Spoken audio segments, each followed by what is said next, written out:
And we're live. Yay! Yay! Woo!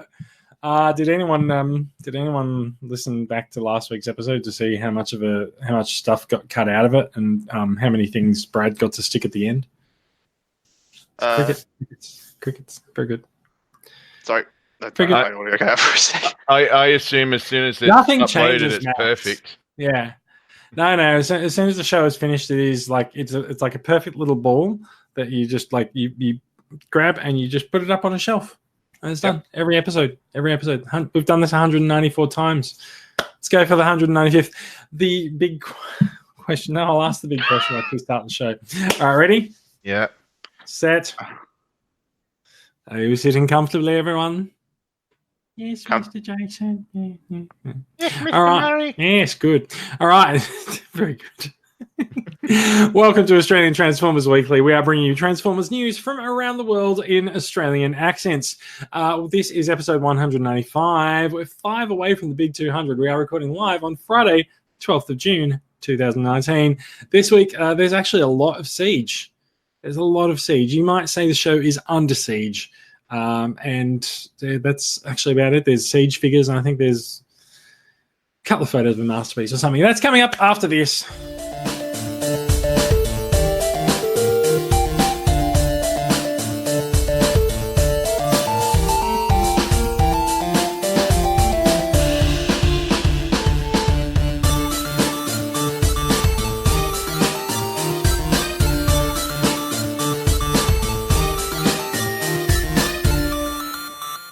Hi.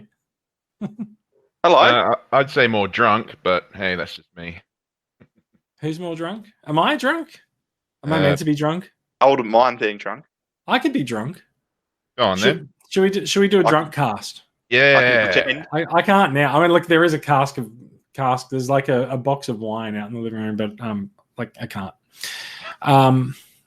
Whatever it is, I just can't. For the 200th episode. For the 200th episode, we'll all get sloshed. I'll tell you what's going on. Right. First of all, let's introduce each other. You're Brad. I'm Brad Lee. I don't want to get. Sorry, you are confused with Bradley. Brad. Yes. Bradley, who are you going to introduce? I'm going to introduce my good friend Max. You better introduce Max, otherwise no one introduces Max. Max. I'll have to cry if that happens. Thank you, Bradley. I don't know if I'm willing to make the commitment, though. It's like an extra syllable above Brad. It's just the effort on my lungs is a bit much. I would appreciate the effort. You do know that sounds that you make don't come from your lungs, right? I'm a biology student, mate. I don't know how biology works. I'm the least qualified person to tell you about that. Max, who are you going to introduce? I suppose I'll introduce the only remotely smart person on the call, that being Jason. Or maybe Brad's, but he's just more so than me. I thought you were gonna reintroduce Bradley. I thought you were going to introduce Omega Supreme. I could introduce Omega Supreme. I don't know if he's got much to say to us. We're not going to get to Omega Supreme yet, but we will get to Omega Supreme. Yes. So hi guys. How's the week been? It's been pretty good. It's tax time here, so I've been brushing up on my copy of The Joy of Financial Advice. Yeah, so everyone's been having a bit of a hell of a time of tax time today in Australia because the MyGov system, which is poorly named and poorly implemented, apparently crashed. Now, the other thing that I think is quite funny is that when you go to your iPhone or go to your Android phone and you go to the App Store, when you look at the number one app, and it's been this way for about a week and a half now, the number one app in both stores is not Twitter, it's not Facebook or Weibo or whatever all the video sharing things are. It's the fucking MyGov access code generator. Oh wow! It is the most popular app in the country for the opening week of July. It's because we all only use that bloody website once a year, and that's it. That's correct. Yeah. That's correct. And so people update their phones, and then they're like, "Fuck, I don't want to install that app." But come this time of year, everyone's installing the app. Now, Max, I have a question to ask you based on what I can see on your camera there. On my camera. Well, the On your terrified camera, look. yes. Also, this is kind of weird. Yes, is not switching to me when I speak, so I may need to just manually take over the camera here and there. It's switching to you on my screen. Yeah, it's switching. It's doing that for me. Did it only just always weird like that? did it only just switch now? No, it was switching before. Oh, okay, cool. Well, so like if I'm talking now and I'm not the active camera on my screen, so like whatevs. Well, then your monitor has remarkably good taste. All right, if it's switching okay, then that's good. So Max, you have an empty shelf behind you. I do. You've got two empty I didn't shelves. sacrifice any Transformers for that. Don't worry. What did you sacrifice? A whole bunch of Star Wars stuff. So I spent. Is that it? You're out of Star Wars now? No, not out of it. Have you cracked the shit at Disney? No, it's not. Don't worry. I'll be uploading angry rant videos about The Last Jedi for the next 2 years. Don't worry. Oh, here we go. I thought we'd been doing that for the last year already. Yeah. I've moved past it. I've contained the hatred. But it was just the fire still burns. Spent a long while building up a massive Imperial shelf, right? And it was something like 45 odd figures in total. And then I got it to a state where I was really happy with it, and I'm like, well, now what do? I don't have any more room. I've bought just about every variety of Stormtrooper I could own. There's actually not much point.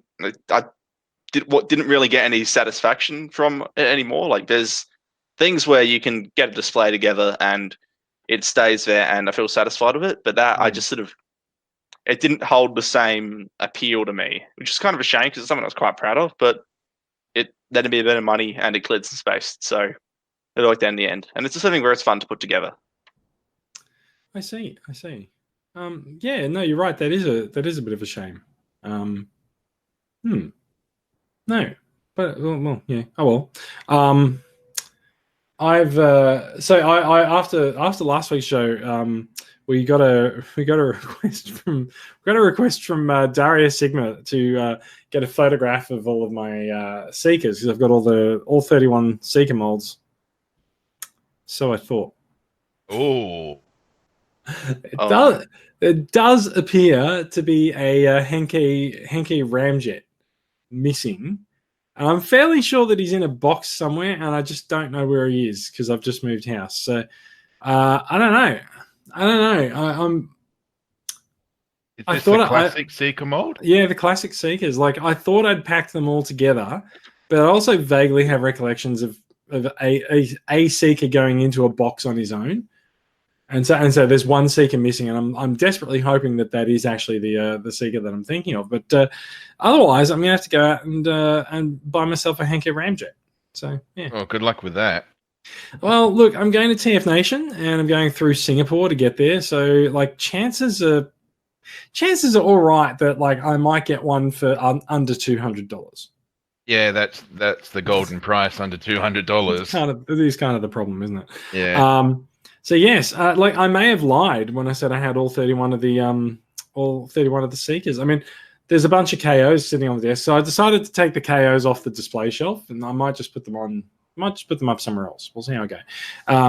You can sort of see behind me. I at least have got less. I've got less figures just sort of sitting around, assuming if I continue to block the view of the table behind me, then there's less of a mess in here. But no, it's still a bit of a mess. There's still a lot to do. It's organized chaos. It's not very well organized. Okay, it's chaos then. Yeah, that's right. So yes, look, it's been an interesting week. I haven't actually spent any time in the study this week. I've been watching Stranger Things on Netflix, because season 3 of Stranger Things is holy shit. It's so good. So yeah, that's been great.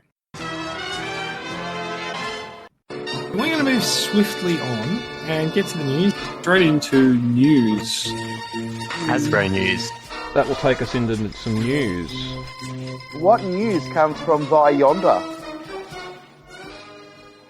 This guy's a big guy. We are looking at some photographs of Siege Omega Supreme. or Omega Supreme, as he's known to his friends. Yeah. He's a big one. He's the Titan class figure for this year, which means he's about the size of Fort Max or Trypticon, as you've seen in years gone by. And what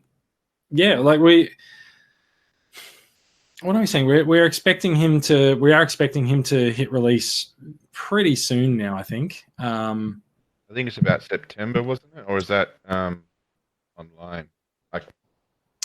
Not sure. I think we were sort of hoping that it might be there for SDCC, but maybe he won't quite make it. We'll see. Yeah, because the last few years he's been coming around. Probably a couple of weeks ago.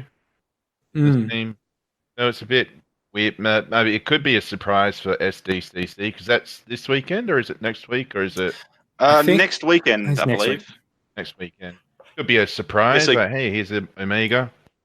I think they keep a tight lid on these things, usually until close to it. I think often they've sort of slipped out beforehand, but it has typically. Did they do an SDCC exclusive for Trypticon? I don't think they did. I think he actually missed SDCC. Yeah, I'm not sure about Predaking either. Wasn't Metroplex first available at a convention? That would be Fort Max. No, it was Metroplex. I'm pretty sure Metroplex. So Metroplex was at a convention in Hong Kong, but not SDCC. Ah, okay. I think I could be wrong about that. I look forward to all of the complaint emails that I'm going to get if that was incorrect. Sorry. Like you read them. They get filed. Okay. I have to read them to file them. Yeah, true. So look, I'm just flipping through some of the official photos of Omega Supreme.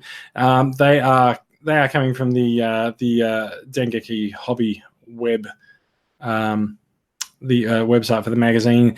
They've gotten their hands on the figure. It turns into a giant rocket. There's a transformer inside the giant rocket. And it comes with a few effects pieces, so that's quite good.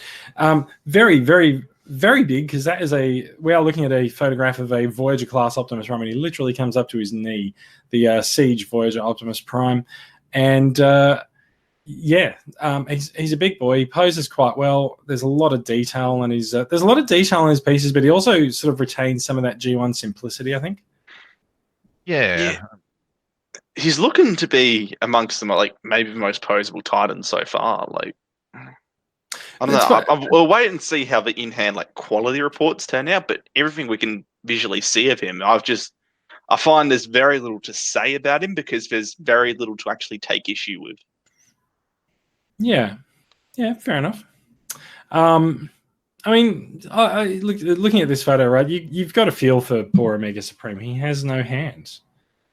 He's got one claw and a giant gun. Like, how's he meant to get anything done? How did he get to be so big? Pretty sure he was built that way. Maybe. Was he built, or was he like? I don't know. I don't actually. He just quit carbs. That's a secret. Yeah. Right. I mean, the only thing I've seen about this guy's size is he's meant to be a comparison piece for Devastator, but that picture with Optimus Prime looks like he's going to be on scale with Metroplex and Fort Max. I think Metroplex and Fort Max are probably about the same size as Devastator, maybe slightly larger, but much bigger.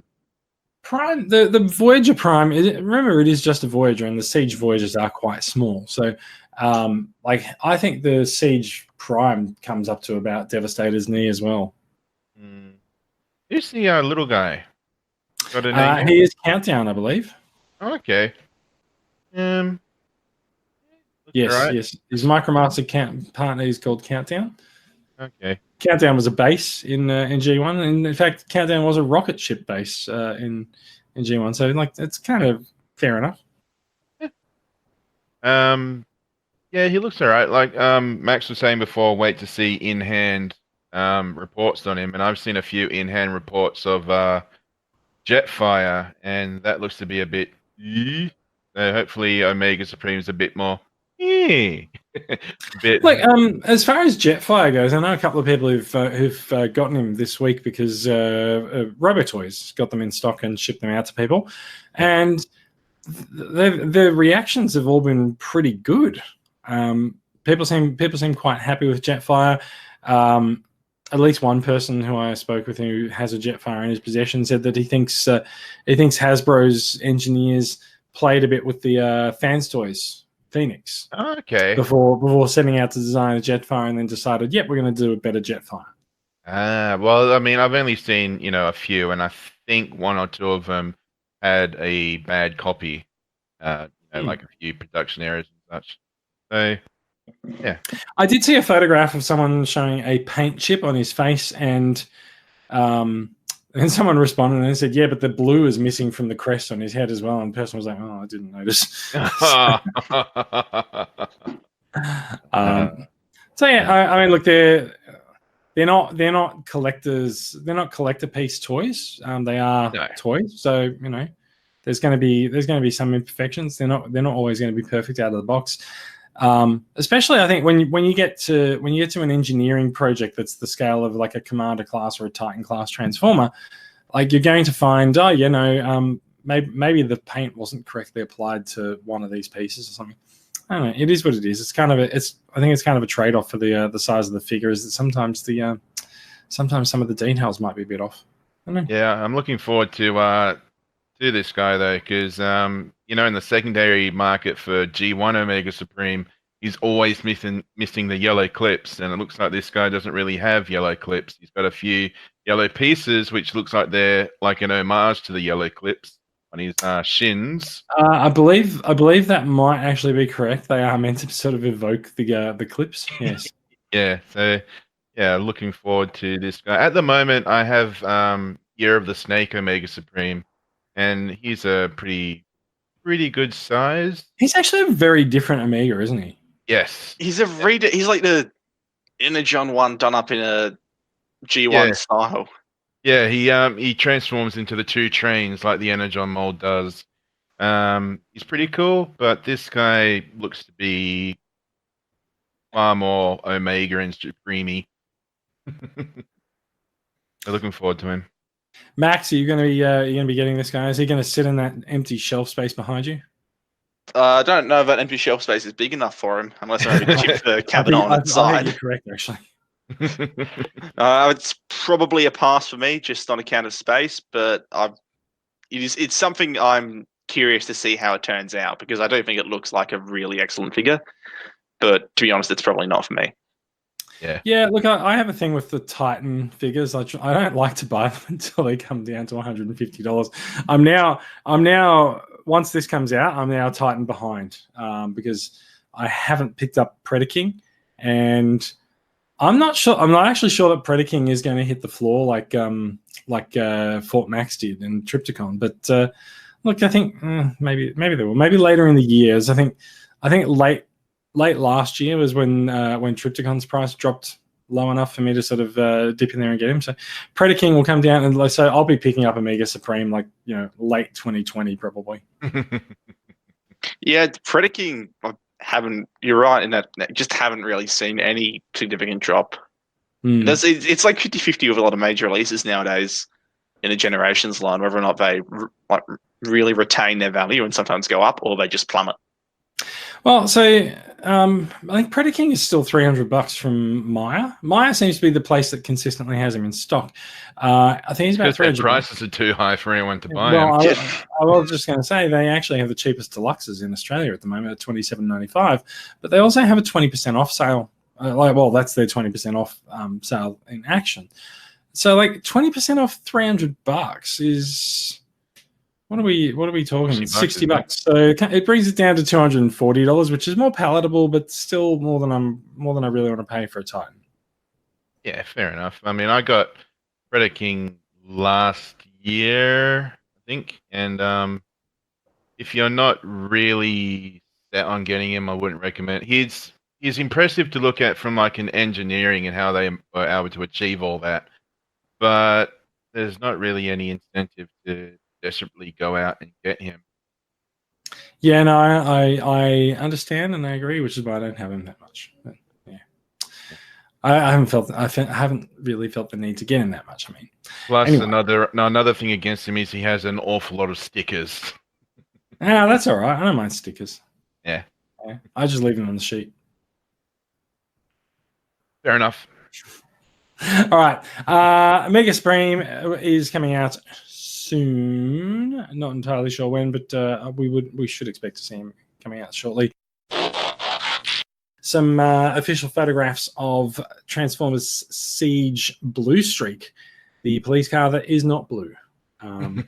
He's silver. He's silver. He's not blue, but whatever.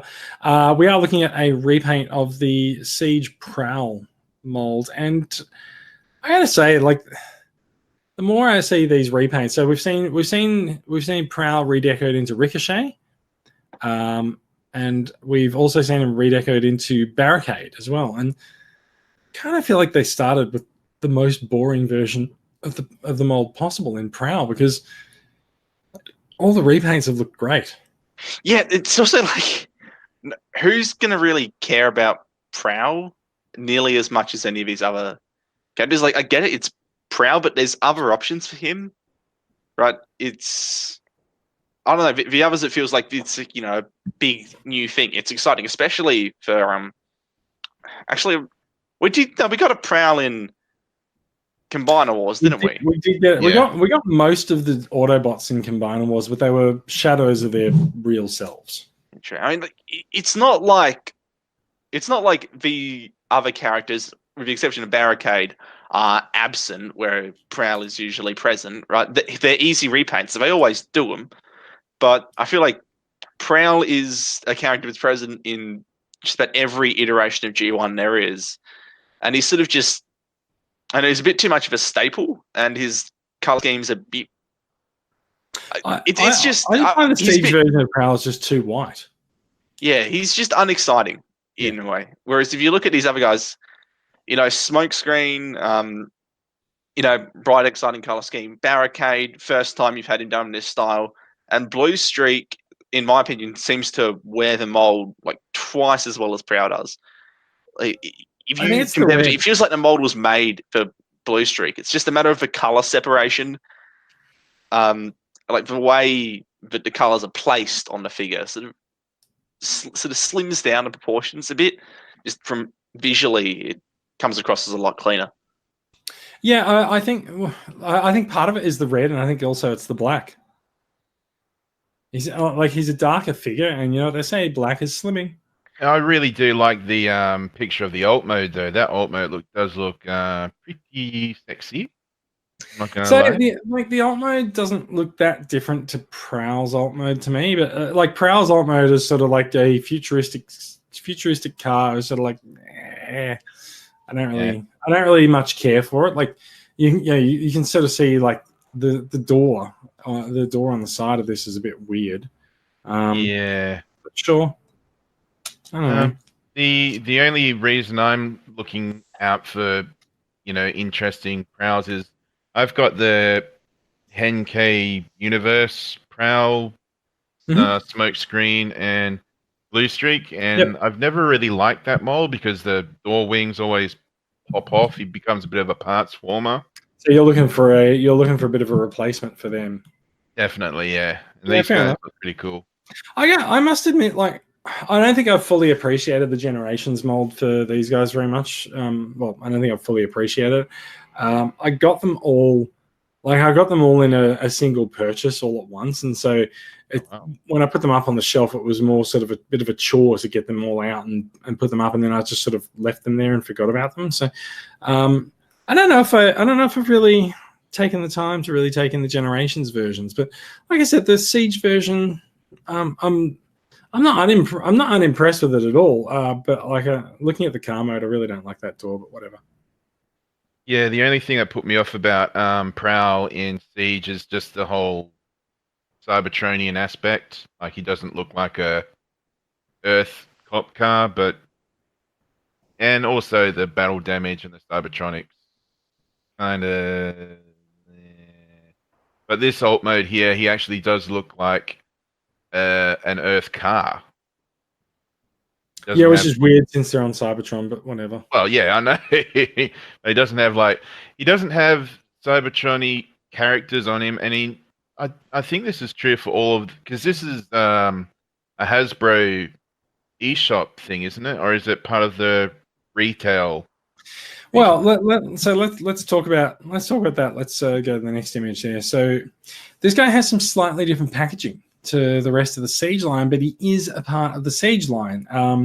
So they've taken the sort of the angled wedge part of the box where they would normally put the character art, and they've just sort of set him up with the Transformers 35 for a 35th anniversary thing, which Takara has actually been doing these for the last sort of 6 months or so. I think they started with the Golden Lagoon Prime, but it isn't. Look, it's nice to see. It's nice to see Hasbro sort of doing a celebration line. I think. Oh, look, I say it's nice to see, but like they did Thrilling 30 as well. So this is really, I guess, ultimately it's just Transformers 35. But yeah, whether or not I don't think that's an imprint that they're going to keep for too long. I think it's something they're going to release a few characters in, because we've got the next one coming up next. And yeah, we'll see how it goes. But it's definitely still got the Siege War for Cybertron trilogy branding on him as well. Yeah, but like I was saying, for like the exclusive e-releases that they've been doing, they don't have battle damage on them. They don't have scuff marks, and this Bluestreak seems to be following that motif of no battle damage. It's true. Look, Prowl had very little battle damage anyway, the original version of the mold, so it's hard to say. Looking at TFW's report, it does actually say that there's no word yet on how the figure will be released, whether it'll be a retail release or an online exclusive. So I'd say we will find out in the next few weeks. Maybe it might turn up as an SDCC figure. You never know. Yeah, that's your SDCC Titan. Yeah. Yes. Now, look, along with that, let's go along to the next story, which does actually show off another forthcoming Siege figure. He's a repaint of Soundwave into Soundblaster. So he's a bigger version of the box, but he's definitely got the same thing with the 35th anniversary there. And of course, he's the Soundwave mold with a I think a more prominent. He's got the more prominent tape deck on here, which Soundblaster had in G1 as well, and he's obviously a darker color deco as well. Yeah, the in-box one, is that just the cardboard cutout? Because that doesn't look like a toy in the box. Yeah, who knows? It's very weird, but I think it's likely because these were actually shown off at a show a couple of weeks ago, I think. So it's a mock-up. I think it's very likely that they only had one prototype, and they put him out on display, so they put the cardboard cutouts in the box. Oh, that's fair enough. Well, we'll see. I don't really know for sure if that's the case, but that is how I suspect that section has played out. So yeah, so there will be a Soundblaster repaint of Soundwave coming out, because that always has to happen. Every line that gets a Soundblaster gets a Soundwave gets a Soundblaster. That's not actually true, because Power of the Primes didn't, but whatever. Let's just move on. Transformers Prime, I don't think did as well. Or was it Titan's Return where they had Soundwave and Blast? I think it was Titan's Return, actually. Yeah, it was. Yeah, Titan's Return. Yeah. Okay, right. So that's the 35th anniversary Soundblaster box. The TFW also got their hands on an actual flat, a flat lay of the how the cardboard gets printed out, which I'm sure Hasbro's happy about them having that, but sure. Really fascinating. It's not really that cool, but it's okay. I would have thought that this may have come with a couple of extra cassettes, but it looks like it's still going to be Laserbeak Ravage, both in the one toy, if this Soundblaster is carrying on the tradition of having extra room in his chest. Yeah, it's not sure. I'm not sure that he actually comes with the figures. Like Ravage and Laserbeak are available at retail. Yeah. And good lord, are they available at retail? They are drowning store shelves in Australia. Nobody wants those figures. And like, there's every single store that I've been to this week has got like 10 or 20 of them, and the staff, as I sort of walk out empty-handed, the staff just sort of, there's a tear just wells up in their eye. They're like, we're sorry, but we've got 20 pegs full of Laserbeak and Ravage. If you want to buy any of them, it might give us some room to hang up some deluxes. Yeah. Yeah.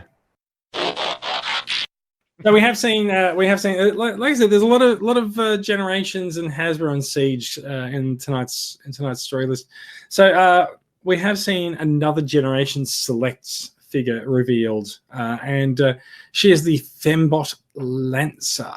I can only assume that Mitsubishi doesn't really have that much to say about it.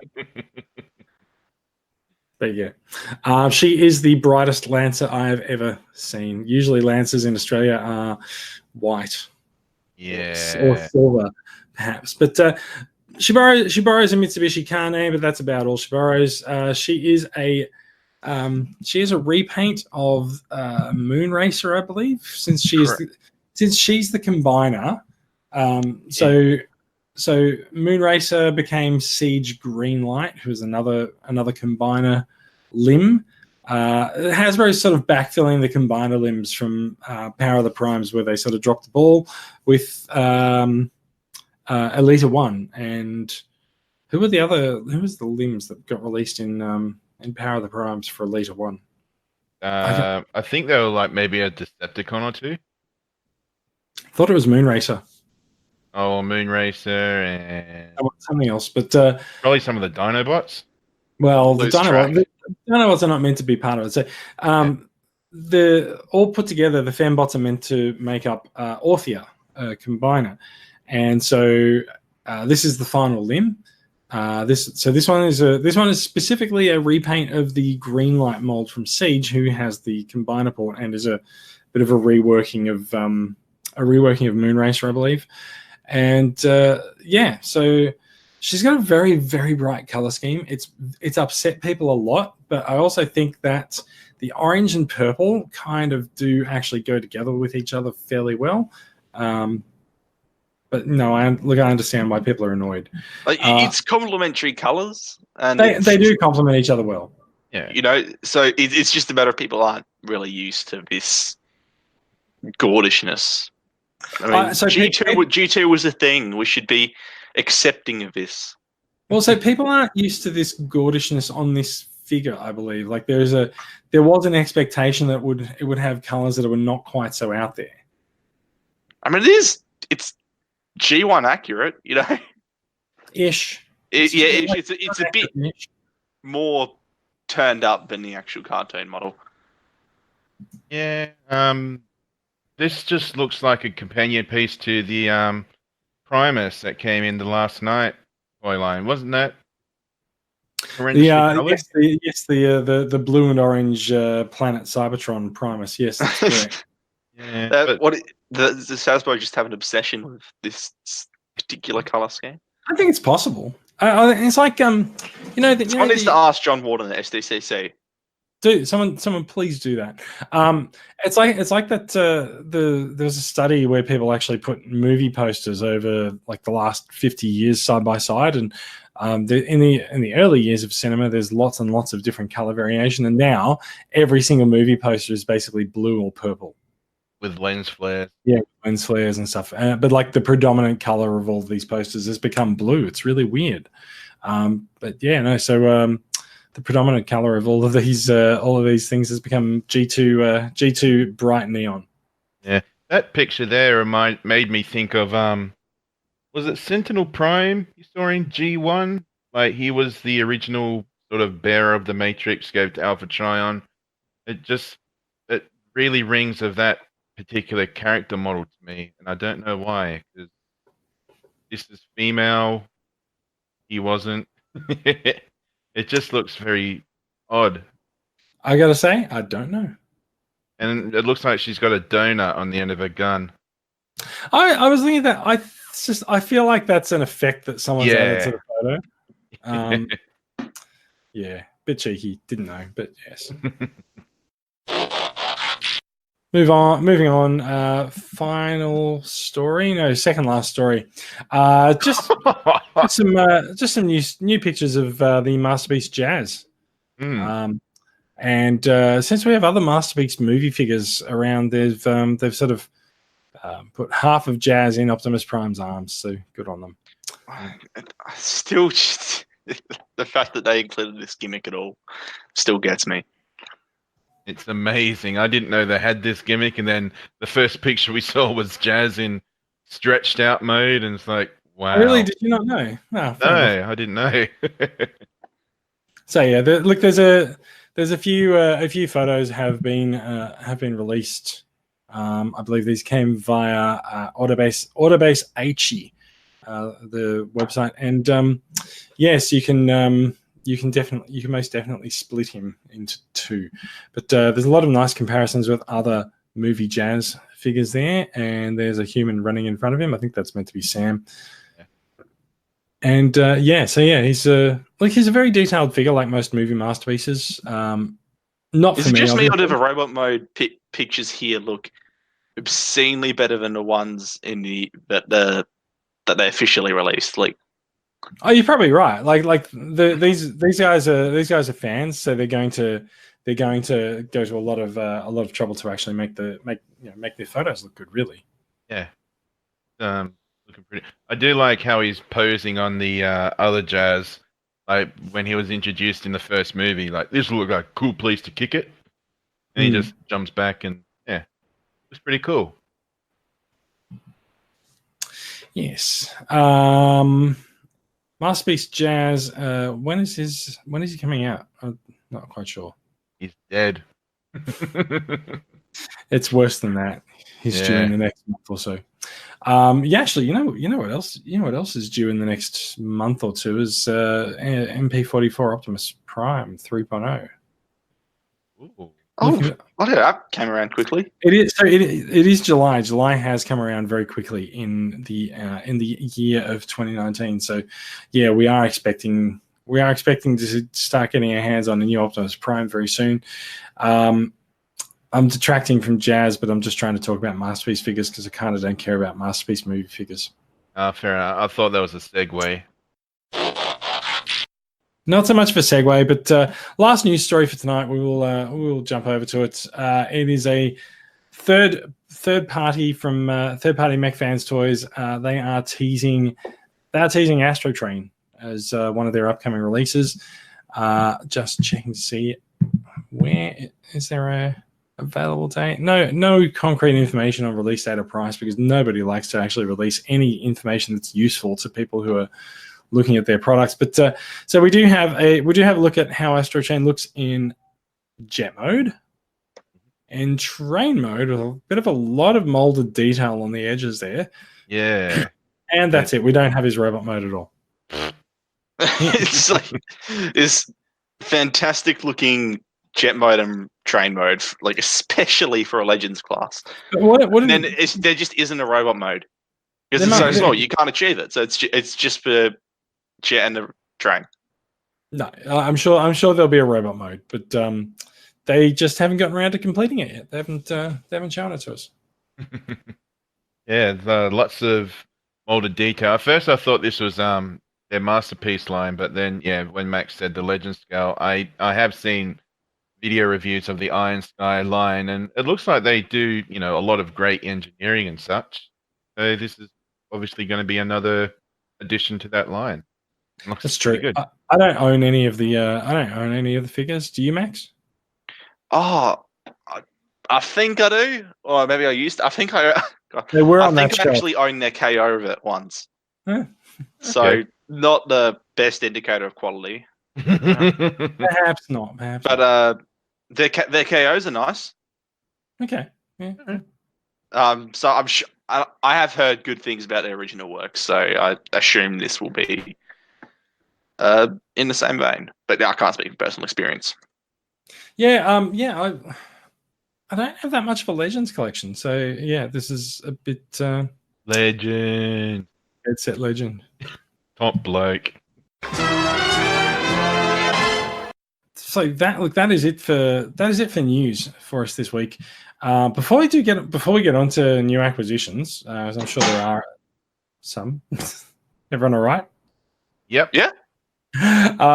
Before we get on to new acquisitions, I do want to go back because I did miss something in the run sheet. How do I turn off screen sharing? I do that, and then I go stop presenting to everyone. Are we back? We're back. We're here. All right, good. So one of the things I missed out on the run sheet, which does actually lead into acquisitions, right? There are two things that Brad kindly added into the run sheet for our today in Australian Transformers Weekly History. First of all, we got some final image of Open and Play's Big Spring, and yes, I do still have the Big Spring. I've not given him up in favor of Fans Toys or Ocular Max Springer, and it's because, frankly, I love him to pieces. Open and Play. Open and Play. I've got both of their releases in my collection, and so I've got this guy and I've got Big Cannon, who you can't see on this shelf behind me, but they've impressed with both their releases. I don't know what they're doing for their next release. They've been very quiet for a while. I hope they're all right. Someone from Open and Play, please contact us and tell us that you're okay. Unless you're still there. I've seen video reviews for them. Is it true that they don't come with instruction manuals? Oh no, they don't even come with boxes anymore. Really? Yeah, Big Cannon came. Big Cannon shipped in a bag. Yeah. Oh, okay. Just a Ziploc bag. Yeah. But like you're gonna throw that out anyway, so why not? Yeah. It's actually an environmentally friendly thing on their part. Big Spring did come in a shoebox essentially. Oh, okay. And that was it. So it was a shoebox with a plastic insert, and then for Big Cannon they were just like, here you go. Even had a handle in there above the Ziploc. Oh, nice. So yeah. So we were introduced to Big Spring, whom I'm. Having just picked him up and handled him a bit there, like I'm still very, very much in love with that figure. That is fantastic. And the other question that Brad asks in the today in Transformers Weekly History is about a year ago this week, which probably coincides with being SDCC a year ago. We got introduced to the new War for Cybertron Siege figures. Are we collecting these, guys? I am. I've got one. It's probably going to stay one for a decent time. Which one have you got, Max? The Combat Megatron, the G2 recolor. You showed us that last week. Brad, how about yourself? I've been collecting. Well, I am in the act of collecting the Seekers, pretty much because it's been confirmed that we're going to be getting, the original 3 at least, and they are a hefty Voyager scale compared to the Henkei Deluxe scale. So you can see War for Cybertron's a bit heftier and cheaper than these guys. I'm collecting the Seekers, looking forward to getting Refractor/Reflector, and I'm quite enjoying the line. How about you, Jason? So Wave 3 is hitting retail shelves around the country at the moment if you go to Kmart. So if you go to Kmart, you might find yourself a Refractor. Went there today, they didn't have it. They had a lot of Laser Beacon Ravage though. Yeah, funny that. Did they have any Studio Series Crowbar? So no, Crowbar was the shelf warmer for a while, but I have a feeling it might be Laser Beacon Ravage now. Mm-hmm. Yeah. Just Laser Beacon Ravage everywhere, even somehow in the Voyager scale section, Laser Beacon Ravage everywhere. That's right. Yeah. So I did actually go out to Kmart today and picked up 3 figures.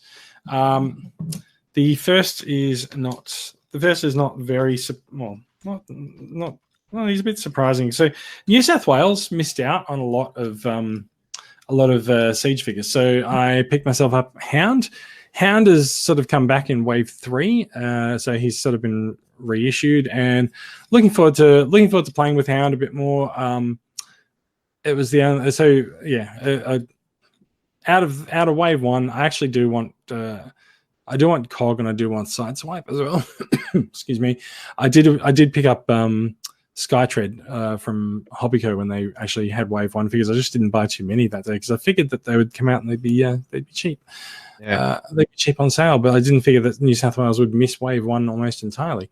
So I've got myself a Siege Hound.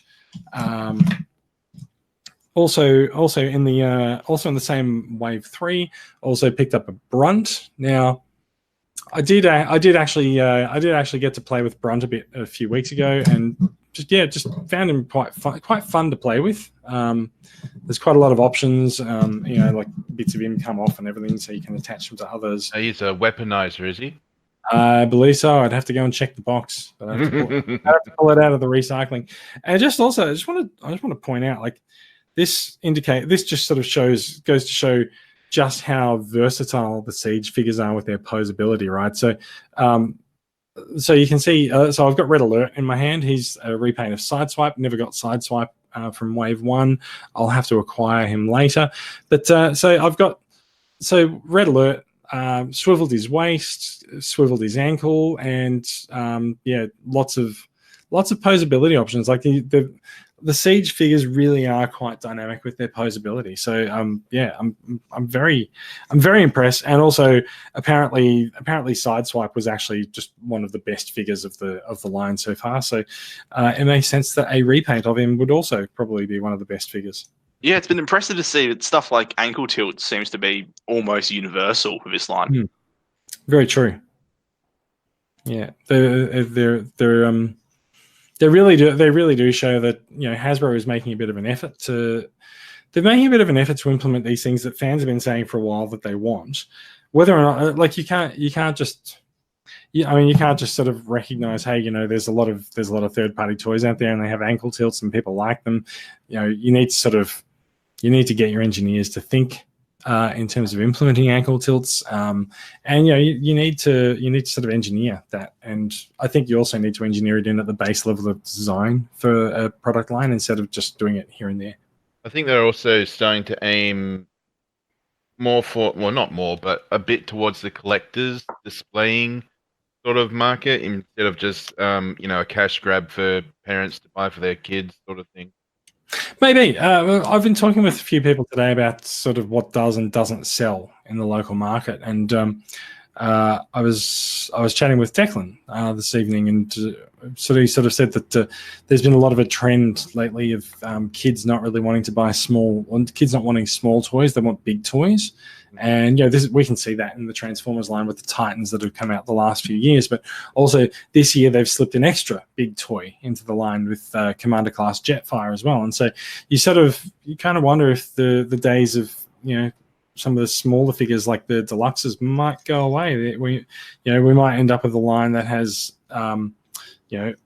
more Voyagers but fewer overall figures in years to come. Yeah, something to think about. So those are my acquisitions for the week. I got myself a Hound, a Brunt, and a Red Alert. Brad or Max? Max, do you have anything? I'd like to say I do, but unfortunately not. Right. That's kind of why I erred towards going for Bradley. Bradley, what have you got for us? I have got, I can't remember his name, Galaxy Upgrade. Galaxy Upgrade Optimus Prime. Yes, that's right. I'm very happy to have him. He was the only one available at Maya for, was it $70 they were going for? And it's a good price. Because they were on the 20% off sale. Yes. Yeah, very happy to have him. I do have one gripe, which we were talking about before, which I don't think it'll come up on camera anyway, but he's missing a big chunk from his knee cover. And you know what? I'm okay with it because they're meant to be showing, battle scars and such. And yeah, so I'm very happy to have him, missing piece and all. And he looks awesome. I keep forgetting to do research, but would this be a good companion piece with that Armada Megatron that came out in Combiner Wars, or are they completely different shows? I think they actually are. So, what do we have? We had Armada, Energon, and Cybertron or Galaxy Force, and so he's from the final one, and Armada is sort of the first one. But they're all officially part of the Unicron trilogy, if you ask Hasbro, and completely separate if you ask Takara. Yeah. It's just really nice to have something that, even though, similar, same trilogy, but probably different iterations, but it's just nice to have this guy and Armada Megatron sort of on different shelves, fighting for different parts of the galaxy. Yes, yes, indeed. They can all look. Everyone can have their own corner of the galaxy, and everyone can be happy. Yeah, choose your own continuity. That's my rule for collecting. That is how things work in my collection and yours, I guess. I can see a Transformers Legends box over your right shoulder. What is that? Oh yeah, that's the box for. I think I showed him last time I was on, but I'm happy to show him again. Big powered. Oh, big powered. Yes, it does make sense. It is a big box too. So yeah, It's a big figure. Oh yeah, He's lined up. Yeah, he's.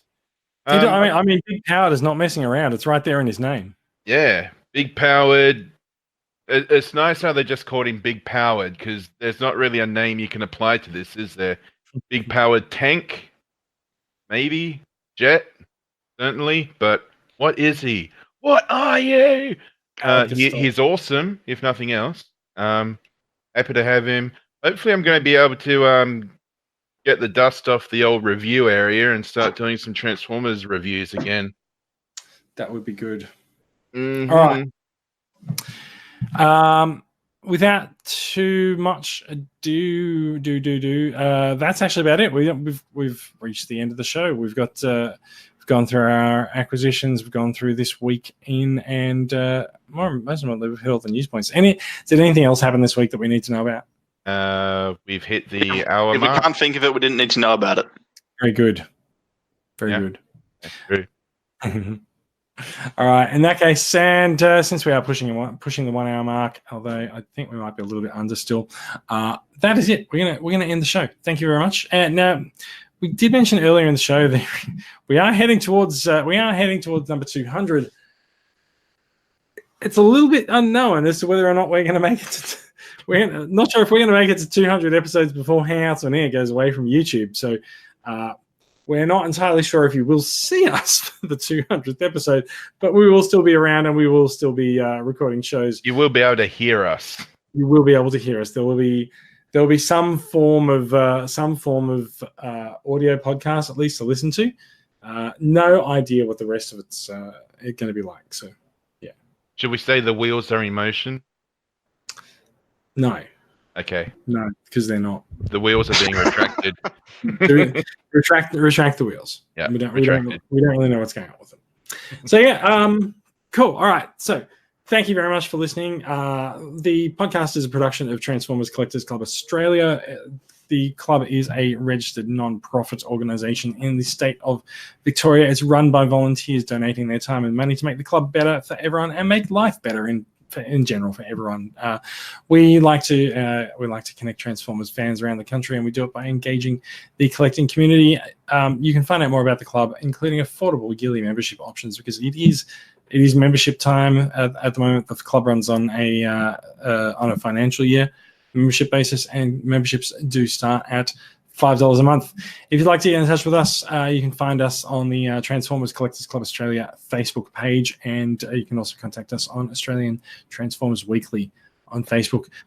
You'll find out more about these stories and links to everything in the show notes. And thank you very much if you've been watching us live. And of course, you can find Brad Groovy Guy on Twitch at twitch.tv/groovyguy0069. Just look for the big pair of legs with a twitch between them. Yes, there might be a lot of twitching, but yes.